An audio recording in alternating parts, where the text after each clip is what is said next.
আজকে আমরা কারামাতুল আউলিয়া হাক্কুন এর তারকিব করব। বাক্যটির প্রথমে হচ্ছে যে শব্দটি দেওয়া আছে সেটা হচ্ছে নাকেরা, এর পরবর্তীতে আলিফ লাম যুক্ত শব্দ দেওয়া আছে, তাহলে প্রথম শব্দটা হচ্ছে নাকেরা, দ্বিতীয় শব্দটা হচ্ছে মারিফা। আমরা জানি নাকেরার পরে যদি মারিফা আসে তাহলে প্রথম অংশটাকে বলা হয় মুদাফ আর দ্বিতীয় অংশটাকে বলা হয় মুদাফুন ইলাইহি।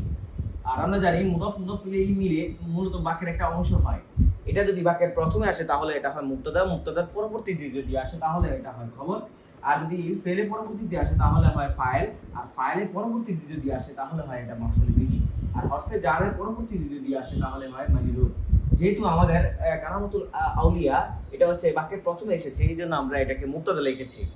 এর পরবর্তীতে দেওয়া আছে হাক্কুন। আমরা জানি মুবতাদার পরবর্তীতে নাকেরা আসুক কিংবা মারিফা আসুক, মুদাফ ইলাইহি আসুক কিংবা মাউসুফ সিফাত আসুক, জুমলা ইসমি আসুক কিংবা জুমলা ফেলি আসুক অথবা শিবে জুমলা আসুক, যাই আসুক না কেন মুবতাদার পরবর্তীতে যেটা আসবে সেটাকে বলা হয় খবর।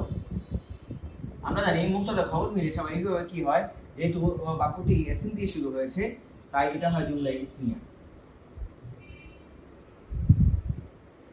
যদি বাক্যটি ফেল দিয়ে শুরু হতো তাহলে হতো জুমলায় ফেলিয়া। যদি আমন নাই তামান নেই তারা যে ওকুদ নিদা আদ কসম তাজুব আফআলুল মাদি ওয়া জাম আফআলুল মুকাররব দিয়ে যদি শুরু হতো তাহলে হতো জুমলায় ইনশাইয়া।